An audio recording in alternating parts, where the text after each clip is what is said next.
When you're feeling disempowered or inadequate or things aren't working out the way that you want in your life, what happens is we try to control that part of ourselves that's feeling disempowered. But what does that create internally?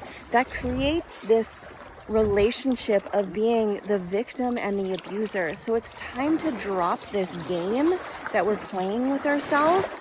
And when we're feeling disempowered or we're feeling dysregulated or inadequate, it's time to start going within and create this beautiful internal relationship. And what I mean by that is learning how to step into the more divine aspects of the masculine energy and the feminine energy to bring presence to what you're actually feeling in your experience in your life, and then also bringing appreciation and love and nurturing to everything that you're doing and everything that you're creating in your life.